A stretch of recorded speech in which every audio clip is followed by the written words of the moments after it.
अगर आपको लगता है कि आपका बजट से आपका कोई लेना देना नहीं है, तो शायद आपका पैसा साइलेंटली लूज हो रहा है। इसी तरह बजट 2026 में कुछ ऐसे टैक्स चेंजेस क्वाइटली पास किए गए हैं जो कि टीवी पे इतनी हाईलाइटेड नहीं है, और इसमें ऑनेस्टली मिडिल क्लास का फायदा भी है और वार्निंग भी है। मेन प्रॉब्लम तो ये है कि 90% लोगों को पता भी नहीं है, क्योंकि इंडिया में बजट को सिर्फ एक न्यूज़ की तरह लिया जाता है। अगर आप मिडिल क्लास है, वीडियो ध्यान से देखना। मैं हूं अमन और आज हम बात करते हैं उन टैक्स चेंजेस की जो कि आपकी पॉकेट पे डायरेक्टली अफेक्ट करेंगे।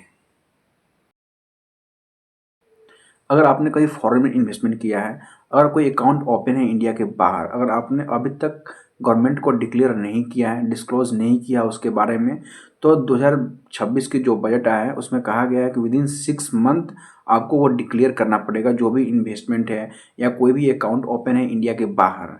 तो पता है मैं इसे क्या बोलता हूँ? Financial confession box. गवर्नमेंट का हिडन मैसेज ये है कि गलती हुआ है तो उसे सुधार लो, वरना बाद में ऑप्शन नहीं मिलने वाला है।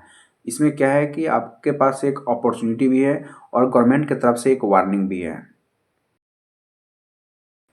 एक रियल टाइप सिचुएशन इमेजिन करो। आपके घर में कॉल आता है, कॉन्ग्रेचुलेसन, आपका बेटा फॉरेन यूनिवर्सिटी में सिलेक्ट हो गया है। तो घर में खुशी भी होती है बट एक टेंशन भी लगी रहती है। फ़ी अरेंज करो, लोन देखो, एफडी तुड़वाओ, और ये सब के लिए आप जब बैंक में जाते हैं तो वहाँ बोला जाता है कि सर टीसीएस लगेगी। टीसीएस होता क्या है? टीसीएस एक एडवांस टैक्स कलेक्शन सिस्टम है जो कि डिटेल में समझेंगे। अगर आप चाहें तो हम इसके लिए एक सेपरेट वीडियो बना देंगे जिसमें हम ज़्यादा ही डिटेल में समझ सकते हैं। फिलहाल ये समझते हैं कि पहले वही 5% था और कुछ केसेस में ज़्यादा भी बढ़ जाता था, और इसके कारण क्या होता था कि हमारा पैसा ब्लॉक हो जाता था। जब तक हम आईटीआर फाइल करते हैं उस समय रिफंड हो गया या एडजस्ट हो गया, तब तक के लिए वो पैसा मेरा ब्लॉक हो जाता था। तो गवर्नमेंट ने बजट 2026 में ये रिलीफ दिया है कि टीसीएस जो पहले 5% लगता था और कुछ केस में ज़्यादा भी लगता था, और जो 5% वाला कैटेगरी था उसको घटा के 2% कर दिया है, और टीसीएस रिड्यूस कर दिया गया है एजुकेशन और मेडिकल रिमिटेंस पर। और आपका एजुकेशन के लिए अगर कोई पैसा ट्रांसफ़र कर रहे हैं फॉरेन में, मेडिकल एक्सपेंस के लिए ट्रांसफ़र कर रहे हैं फॉरेन में, तो वो जो 5% टीसीएस लगता था वो अब 2% मात्र लगेगा। ये एक बहुत बड़ा रिलीफ है। इस अपडेट ने मुझे पर्सनली हिट किया है। सोचो कि कोई एक्सीडेंट विक्टिम है, वो already financially, physically, emotionally trauma में है, और उस पर जो कंपनसेशन मिलता था वो पहले इनकम माना जाता था और उस पर टैक्स लगता था। बट इस बार का बजट ने क्लियर कर दिया है, मोटर एक्सीडेंट कंपनसेशन के इंटरेस्ट पे कोई चार्ज नहीं लगेगा, वो इनकम नहीं माना जाएगा।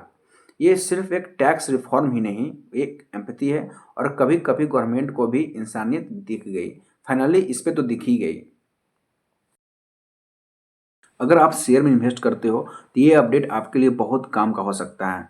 पहले क्या होता था कि अगर आपका टैक्स लायबिलिटी जीरो है और आप चाहते हो कि टीडीएस अवॉइड करना, तो बार बार फॉर्म 15G और फॉर्म 15H सबमिट करना पड़ता था अलग अलग बैंक में और कंपनीज में।